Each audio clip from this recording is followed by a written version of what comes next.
अस्सलाम वालेकुम स्टूडेंट्स, उम्मीद है कि आप सब खैरियत से होंगे। बेटा आज हम डिस्कस करने वाले हैं क्लास फर्स्ट ईयर के last 3 chapters, electric field, electrostatics, basic current and capacitor. Okay, ये बहुत ज़्यादा इंपॉर्टेंट चैप्टर्स हैं।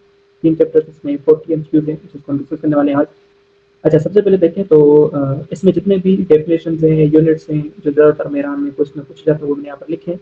अब एमसीक्यू वाइज मैं आपको चीज़ें समझाता हूँ। जहाँ पर नीड होगी मैं आपको समझाऊंगा, जहाँ पर इजीली समझ में आपको आ जाएगा तो हम आगे मूव करेंगे। ओके, देखें अगर क्वेश्चन नंबर 1 की बात करें तो क्वेश्चन नंबर 1 है the SI unit of electric field. ठीक है, इलेक्ट्रिक फील्ड का एसआई यूनिट क्या है? तो हमें पता है इलेक्ट्रिक फील्ड क्या है। Electric field is the ratio है ना, इलेक्ट्रिक फील्ड एक रेशियो है किसका? Force upon charge. या फोर्स अपॉन चार्ज को हम इलेक्ट्रिक क्या कहते हैं? फील्ड कहते हैं। तो फोर्स का यूनिट क्या होता है? न्यूटन। और चार्ज का यूनिट क्या होता है? कूलम। तो यहाँ पर इसका यूनिट निकलता है न्यूटन पर कूलम। ठीक है, तो इसका करेक्ट आंसर सी ऑप्शन है। ठीक है, तो यहाँ पर जहाँ पर भी नीड होगी मैं आपको थोड़ा समझाऊंगा, वरना हम आगे मूव करेंगे। क्वेश्चन नंबर 2 देखें, इलेक्ट्रिक फील्ड लाइंस ओरिजिनेट्स। देखें इलेक्ट्रिक फील्ड लाइंस जो होती हैं वो हमेशा ओरिजिनेट कहाँ से होती है? पॉजिटिव चार्ज से। पॉजिटिव चार्ज से ओरिजिनेट होती है, नेगेटिव चार्ज पर एंड होती है। ठीक है, तो मतलब स्टार्टिंग पॉइंट पॉजिटिव चार्ज और एंडिंग पॉइंट क्या होती है? Negative charge. तो याद होना चाहिए, ऑप्शन नंबर बी यहाँ पर करेक्ट हो जाएगा। ठीक है, तो आगे मूव करते हैं। तो यार देखें अगर क्वेश्चन नंबर 3 की बात करें हम, क्वेश्चन नंबर 3 है कि the electric field inside a conductor in electrostatic equilibrium. अगर इलेक्ट्रोस्टैटिक इक्विलिब्रियम की बात करें तो उसमें अंदर इलेक्ट्रिक फील्ड क्या होती है? तो वो जीरो होती है। ठीक है, क्यों? क्योंकि free electrons rearrange to cancel इंटरफ्यू के अंदर जो होते हैं ना, फ्री इलेक्ट्रॉन्स होते हैं, और फ्री इलेक्ट्रॉन्स एक दूसरे की फील्ड क्या कर देते हैं? कैंसिल आउट कर देते हैं। दैट्स व्हाई इक्विलिब्रियम में, इलेक्ट्रोस्टैटिक इक्विलिब्रियम में जो इलेक्ट्रिक फील्ड लाइंस होते हैं एक दूसरे को कैंसिल करती है। दैट्स व्हाई इलेक्ट्रिक फील्ड क्या बन जाती है? जीरो बन जाती है। ठीक है, क्वेश्चन नंबर 4 देखिए, Coulomb's law states force is proportional to force किसके प्रोपोर्शनल होता है? देखिए कूलम्स लॉ आप सब ने पढ़ा है कि कूलम्स लॉ किसके बराबर होता है? थोड़ा आप इसको देख लेते हैं कि इस पे क्वेश्चन आता भी है। देखिए कूलम्स लॉ की अगर हम बात करें तो कूलम्स लॉ बराबर होता है force equal to k Q1 charge 1 charge 2 divided by r square. यानी force is inversely to distance between charges and force is directly to the magnitude of the charge. Charges के magnitude से directly proportional होता है और उसके distance के inversely proportional. यहाँ पर के किसको रिप्रेजेंट करता है? K is known as Coulomb constant. ठीक है, के हम के को क्या कहते हैं? यहाँ पर कूलम कांस्टेंट कहते हैं। और कूलम कांस्टेंट का आपको यूनिट की वैल्यू आपको याद नहीं चाहिए, मैं आपको याद देता हूँ। देखिए अगर कूलम कांस्टेंट की वैल्यू हम देखें तो उसकी वैल्यू होती है 8.9876 इंटू 10⁹9। ठीक है, ऐसी वैल्यू है। इसका यूनिट होता है न्यूटन मीटर स्क्वायर पर कूलम स्क्वायर। ये वैल्यू और यूनिट इसका याद होना चाहिए। कूलम कांस्टेंट की ये वैल्यू होती है और ये इसका यूनिट होता है। ठीक है, यहाँ पर एक और चीज़ भी होती है कि यहाँ पर के की जब हम वैल्यू देते हैं तो होती है 1/4 pi epsilon not. Okay, 4 pi epsilon not. और यहाँ पर एप्सिलॉन नॉट को हम कहते हैं परमिटिविटी ऑफ फ्री स्पेस, और एप्सिलॉन नॉट की यहाँ पर वैल्यू होती है, वो होती है, आपको याद रखना चाहिए ना, 8.854 इंटू 10⁻⁻12। ठीक है, -12। और इसका यूनिट क्या बनता है? कूलम स्क्वायर पर न्यूटन मीटर स्क्वायर। ठीक है, तो इसके रिवर्स होता है, यहाँ पर न्यूटन मीटर स्क्वायर पर कूलम स्क्वायर, और यहाँ पर क्या होता है? कूलम स्क्वायर पर न्यूटन मीटर। तो इसकी वैल्यू याद रखनी चाहिए, परमिटिविटी ऑफ फ्री स्पेस की वैल्यू। ठीक है, और यहाँ पर कूलम कांस्टेंट की वैल्यू आपको याद होनी चाहिए। ठीक है, तो ये मतलब कूलम लॉ में फोर्स जो होता है ये इनवर्सली प्रोपोर्शनल होता है किसके? Square of the distance, inverse two the square of the distance. तो यहाँ पर सी ऑप्शन करेक्ट है। आगे चलते हैं। उसके बाद देखें तो क्वेश्चन नंबर 5, क्वेश्चन नंबर 5 है कि electric potential is dash. Electric potential is a scalar quantity. Electric potential क्या है? ये एक स्केलर क्वांटिटी है। ठीक है, तो आगे बढ़ते हैं। उसके बाद देखें तो question number 6, work done in a moving charge around a close path. ठीक है, किसी भी क्लोज पाथ पर चार्ज अगर मूव करेगा तो वहाँ पर वर्क डन क्या होता है? इन इलेक्ट्रोस्टैटिक्स की अगर बात करें तो वहाँ पर वर्क डन जीरो होता है, क्योंकि क्लोज पाथ है ना, तो क्लोज पाथ की वजह से वर्क डन क्या हो जाता है? जीरो बन जाता है। ठीक है, क्योंकि वहाँ पर इलेक्ट्रिक फील्ड जो होती है ना वो कंजर्व रहती है। That's why. इसके अलावा क्वेश्चन नंबर 7 देखें। क्वेश्चन नंबर 7 है कि dielectric constant in vacuum. Vacuum का डाइलेक्ट्रिक कांस्टेंट क्या है? तो वैक्यूम का डाइलेक्ट्रिक कांस्टेंट 1 होता है। यहाँ पर मैं आपको कुछ लिखा देता हूँ। एयर का अगर हम देखें तो एयर का डाइलेक्ट्रिक कांस्टेंट होता है अप्रोक्सीमेटली 1.0006। ठीक है, यहाँ पर 5 भी कभी कभी लिखा होता है, तो 1.00 एयर का डाइलेक्ट्रिक कांस्टेंट होता है। उसके अलावा और 1 एटीएम पर का 1 एटीएम पर इसकी वैल्यू होती है, 1 एटमॉस्फेयर प्रेशर। इसके अलावा अगर हम गिलास में देखें तो गिलास में इसका डाइलेक्ट्रिक कांस्टेंट होता है 5 to 10 है ना, गिलास का डाइलेक्ट्रिक कांस्टेंट। इसी तरीके से आप बाकी देख लीजिएगा। ठीक है, वाटर का मैं आपको लिखा देता हूँ। वाटर का इम्पोर्टेंट कुछ हो जाता है, तो वाटर का डाइलेक्ट्रिक कांस्टेंट होता है 80.4 समथिंग, 80.4 नियरली। ओके, ग्लाइसरीन का होता है 42 पॉइंट ग्लाइसरीन। ठीक है, डाइलेक्ट्रिक की वैल्यू कांस्टेंट और याद होनी चाहिए। ठीक है, ग्लाइसरीन की बात करें तो 42.5। उसी तरीके से बेंजीन का याद करना, बेंजीन का डाइलेक्ट्रिक कांस्टेंट जो होता है वो होता है 2.284। ठीक है, तो ये वैल्यूज आपको याद होनी चाहिए डाइलेक्ट्रिक कांस्टेंट। तो यहाँ पर आपसे पूछा जा रहा है वैक्यूम का, तो वैक्यूम का 1 होता है। इसके अलावा क्वेश्चन नंबर 9 देखें। क्वेश्चन नंबर 9 है Gauss's law relates electric flux with enclosed charge enclose है ना, क्योंकि गॉसेस लॉ इनक्लोज सरफेस पर जब चार्ज होता है तो वहां पर ये चिड़के जाता है गॉसेस लॉ। तो गॉसेस लॉ इलेक्ट्रिक फ्लक्स को किससे रिलेट करता है? इनक्लोज सरफेस से। ओके, इसके अलावा देखें तो question number 10 electric field intensity due two point charge. Point charge की वजह से अगर हम इलेक्ट्रिक फील्ड इंटेंसिटी की बात करें तो फिर वहां पर इलेक्ट्रिक फील्ड इंटेंसिटी की वैल्यू बन जाती है, होती है k q naught upon r square. K q naught, ठीक है सर। तो इलेक्ट्रिक फील्ड इंटेंसिटी अगर पॉइंट चार्ज की बात करते हैं तो वो होती है k q naught upon r square. यहाँ पर एक आर वेक्टर लगा देते हैं, तो मतलब यहाँ पर भी again distance square of the distance inversely, और q naught again the point charge और k is again coulomb constant. और इसकी वैल्यू आपको याद मिलेगा, मैंने लिखा दी है 4 5 ए वैल्यू। तो उसके अलावा आगे देखें तो अब चैप्टर है कैपेसिटेंस, कैपेसिटर का। ओके, अब देखिए कैपेसिटर की अगर हम बात करें तो कैपेसिटर में फर्स्ट नंबर क्वेश्चन है capacitance is defined as. Capacitance को किस तरीके से डिफाइन करते हैं? Capacitance simply is known as, ठीक है। तो कैपेसिटेंस की अगर हम बात करें तो कैपेसिटेंस जो है ना सिंपली से लिखते हो कैपेसिटेंस बराबर होता है चार्ज पर यूनिट वोल्टेज। ठीक है, तो ये होता है। और इसका अगर हम यहाँ पे यूनिट देखते हैं तो चार्ज का होता है कूलम, ठीक है, तो वोल्ट का होता है वोल्ट, ठीक है, वोल्टेज का वोल्ट। तो कूलम पर वोल्ट को हम फेरेड कहते हैं। तो मतलब कैपेसिटेंस का जो यूनिट होता है ना होता है फेरेड। ठीक है, farad means farad is equal to coulomb per unit volt. तो याद में इसका फॉर्मूला क्या होगा? Charge per unit volt. इसी तरीके से हम यहाँ पर वोल्टेज का निकालना चाहें तो वोल्टेज किसके बराबर होगा? Charge per unit capacitance. वो चार्ज को कैपेसिटेंस से डिवाइड करेंगे तो आपको वोल्टेज मिल जाएगा। तो उस तरीके से अगर हम यहाँ पे चार्ज का फॉर्मूला देखें तो वो होगा CV, यानी कैपेसिटेंस को आप वोल्टेज से मल्टीप्लाई करेंगे तो आपको यानी चार्ज मिल जाएगा। इस तरीके से आप रिलेशन बना सकते हैं। तो यहाँ पर coulomb per volt, coulomb per volt, coulomb per volt is known as farad. तो हम फेरेड जानते हैं कि farad is the unit of capacitance, याद रखिए। उसके अलावा ऐसा यूनिट ऑफ कैपेसिटेंस तो वही ऐसा यूनिट ऑफ कैपेसिटेंस क्या है? फेरेड है। ठीक है, आगे चलते हैं। इसके अलावा कैपेसिटर स्टोर बेस। कैपेसिटर क्या स्टोर करता है? Current, resistance, electric charge, magnetic flux. तो इलेक्ट्रिक चार्ज को स्टोर करता है कैपेसिटर। कैपेसिटर एक स्टोरिंग डिवाइस होता है, ठीक है, ये स्टोर करता है इलेक्ट्रिक चार्ज को स्टोर करता है। ठीक है, तो उसके अलावा आगे देखिए क्वेश्चन नंबर 14। क्वेश्चन नंबर 14 है कि capacitance increase when plate area decrease, double, become zero या रिमेन सेम। तो देखिए अगर हम देखें तो कैपेसिटेंस जो है ना ये एरिया से डायरेक्टली होता है।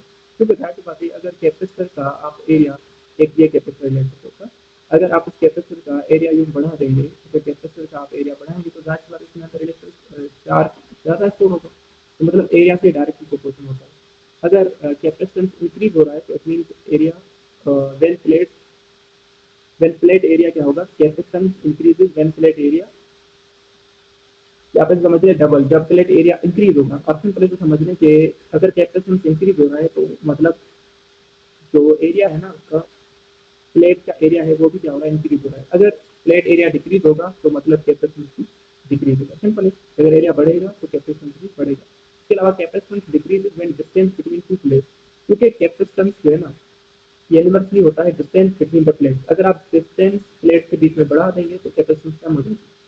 ठीक है, तो कैपेसिटेंस डिक्रीज होता है किससे? डिस्टेंस बिटवीन चार्जेस यानी प्लेट्स एंड, और डायरेक्टली होता है किससे? एरिया से, एरिया ऑफ द प्लेट। ठीक है, तो ये चीज़ है। इसके अलावा आगे देखें तो कैपेसिटर्स इन पैरेलल है। कैपेसिटर्स, अगर आप कैपेसिटर्स को पैरेलल में कनेक्ट करेंगे तो वहां पर वोल्टेज सेम होता है। ठीक है, वोल्टेज दोनों टर्मिनल्स पर सेम रहता है लेकिन वहां पर करंट चेंज हो जाता है। ठीक है, यानी चार्ज क्या होता है, मतलब करंट चेंज होगा, वोल्टेज सेम होता है। ठीक है, अगर आप कैपेसिटर को पैरेलल कनेक्ट करेंगे तो वहां पर वोल्टेज क्या होता है? सेम होता है। क्वेश्चन नंबर 17 देखिए इक्विवेलेंट कैपेसिटेंस इन पैरेलल। ठीक है, अगर आप कैपेसिटर को आप क्या करते हैं पैरेलल कनेक्ट करेंगे तो उसका कैपेसिटेंस कैसे निकालते हैं? मतलब उसका टोटल कैपेसिटेंस कैसे निकालते हैं? आप उनको ऐड कर देते हैं बस। Capacitance 1 plus capacitance 2 plus capacitance 3, इस तरीके से आप क्या करते हैं उनको ऐड कर देते हैं सिंपल। अगर आप पैरेलल में कनेक्ट करेंगे तो उनका कैपेसिटेंस आप कैसे निकालते हैं? डायरेक्टली उनको ऐड कर देते हैं। ठीक है, आगे चलते हैं, मतलब सम ऑफ कैपेसिटेंस सिंपल आप फाइंड करेंगे। अगर आप कैपेसिटेंस को सीरीज में कनेक्ट कर रहे हैं अगर आप कैपेसिटेंस को सीरीज में कनेक्ट कर रहे हैं तो फिर वहाँ पर चार्ज सेम होता है। ठीक है, अगर आप कैपेसिटेंस को पैरेलल में कनेक्ट करेंगे तो वोल्टेज सेम रहेगा, अगर कैपेसिटेंस को आप सीरीज में कनेक्ट करेंगे तो वहाँ पर चार्ज सेम होता है। ठीक है, तो ये इंपॉर्टेंट चीज़ है, याद रखें। इसके अलावा आगे देखें, energy stored in capacitor. Capacitor में जो एनर्जी स्टोर होती है उसका फॉर्मूला होता है 1/2 किसके बराबर होता है, सी वी स्क्वायर। ठीक है, यहाँ पर सी वी स्क्वायर के बराबर होता है। ठीक है, ये होता है कैपेसिटेंस में जो एनर्जी स्टोर होती है वो किसके बराबर होती है, 1/सी वी स्क्वायर। ठीक है, याद होना चाहिए, इसका हम स्टैंडर्ड एनर्जी फॉर्मूला होता है। Number 20, dielectric inserted between capacitor plates, decrease capacitance, increase capacitance। ठीक है, डाइलेक्ट्रिक एक, ठीक है, तो डाइलेक्ट्रिक पुट करने से कैपेसिटर के प्लेट में हमेशा क्या होगा है, हमेशा क्या होता है, इंक्रीज कैपेसिटेंस, इनकी कैपेसिटेंस इंक्रीज हो जाती है। क्योंकि डाइलेक्ट्रिक जो है ना, ये इलेक्ट्रिक फील्ड का इफेक्ट जो है ना ये कम कर देता है। डाइलेक्ट्रिक हम इस वजह से यूज करते हैं ताकि इलेक्ट्रिक फील्ड का इफेक्ट जो है ये कम हो जाए। अगर इलेक्ट्रिक फील्ड का इफेक्ट कम होगा तो इट मीन कैपेसिटेंस क्या हो जाएगी, बढ़ जाएगी। तो डाइलेक्ट्रिक यूज करने से कैपेसिटर के बीच में तो वहाँ पर कैपेसिटेंस क्या हो जाती है, बढ़ जाती है। ठीक है, तो याद रखना चाहिए। इसके अलावा आगे देखें, अब डीसी करंट और इलेक्ट्रिसिटी का उसमें देखें क्या कह रहा है कि electric current is the rate of flow of charge, है ना। इलेक्ट्रिक करंट सिंपली आई होता है और आई किसके बराबर होता है, चार्ज पर यूनिट टाइम। कि कितने टाइम में कितना चार्ज फ्लो होता है, that's known as current. Current और यहाँ पर यूनिट निकालना चाह रहे हैं coulomb per second. Coulomb per second को हम एम्पेयर कहते हैं। ठीक है, क्योंकि करंट का यूनिट एम्पेयर होता है। तो ये फॉर्मूला याद होना चाहिए और ये यूनिट भी याद होना चाहिए। इसके अलावा ऐसा यूनिट ऑफ करंट, करंट का ऐसा यूनिट क्या होता है, एम्पेयर होता है, यहाँ पर भी बताया। ठीक है, आगे चलते हैं।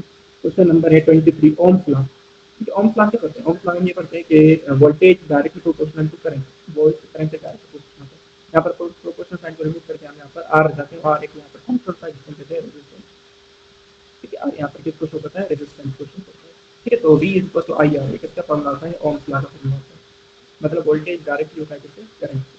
इसके अलावा रेजिस्टेंस डिपेंड ऑन, किस पर डिपेंड करती है, लेंथ, एरिया, मटेरियल या ऑल ऑफ दीज।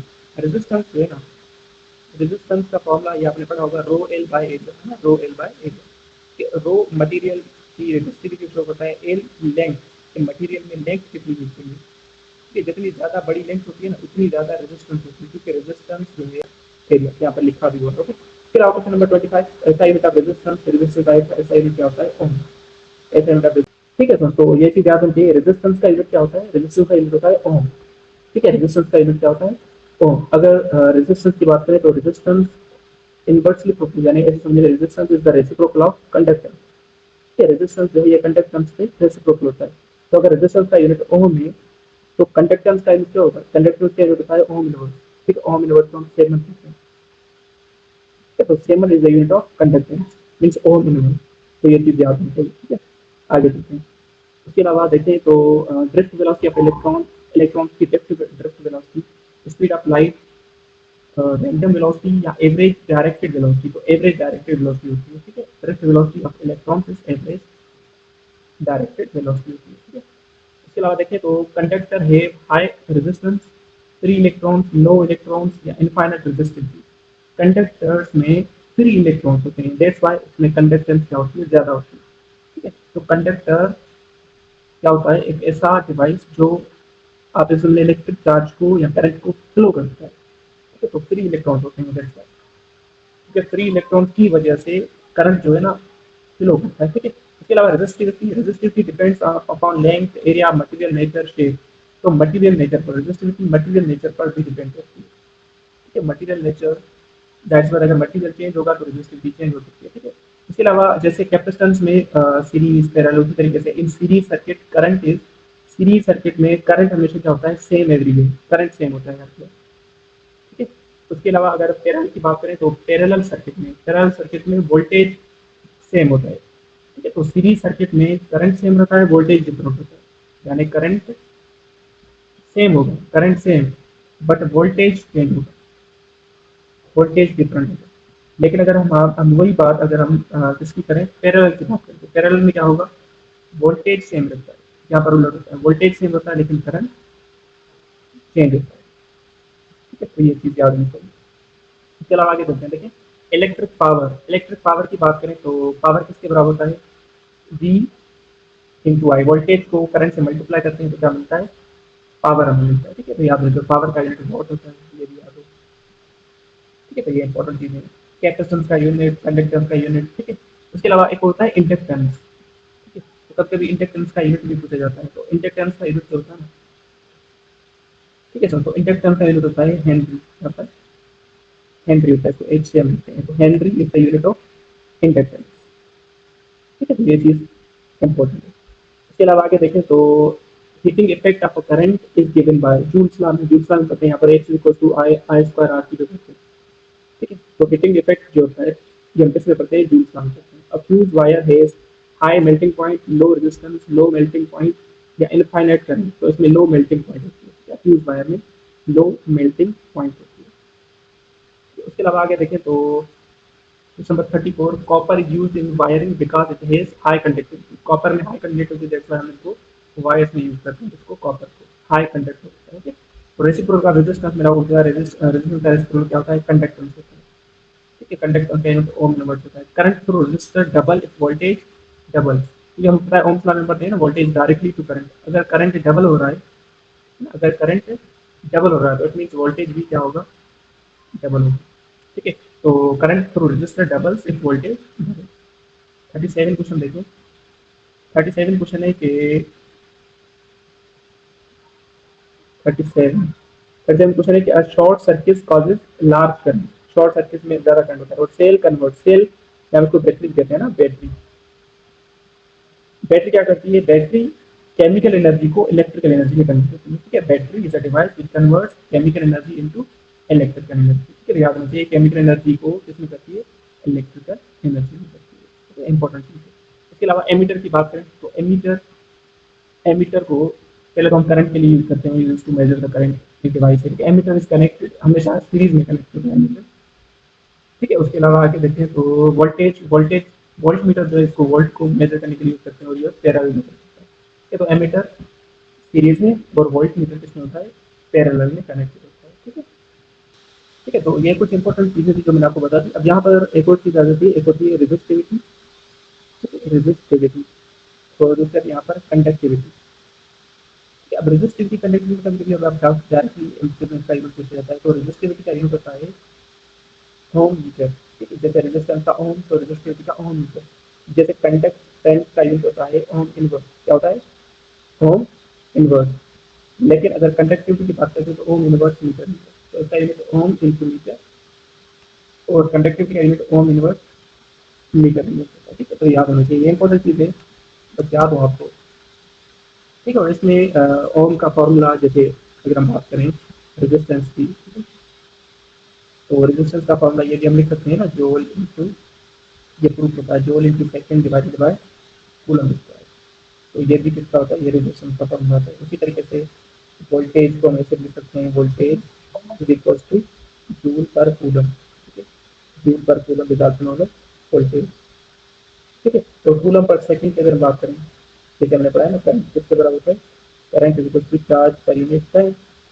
तो charge is coulomb, coulomb per second, तो कूलम पर सेकंड एम्पियर होता है, और एम्पियर किसके बराबर होता है, तो यूनिट होता है करंट का। इस तरीके से इंपॉर्टेंट चीजें आपको ये यूनिट वगैरह सारी चीजें आपको आनी चाहिए, ठीक है। उम्मीद है कि इसमें जितने भी क्वेश्चन इंपॉर्टेंट थे वो मैंने आपको शेयर कर दिए, ठीक है। तो जहाँ तक आपका क्लास लेक्चर खत्म हुआ, अब आगे जो क्लास इंटर के इंपॉर्टेंट सेक्शन ज़्यादातर मेरा में आते हैं, उनका ही मैं लेक्चर बनाऊंगा इंशाल्लाह। 2 या 3 लेक्चर साथ होंगे, क्लास इंटर को भी हम कंप्लीट खत्म करेंगे। तो कहते हैं अपने लेक्चर में अपना बहुत सारा कार्यक्रम। थैंक यू, अल्लाह हाफिज़।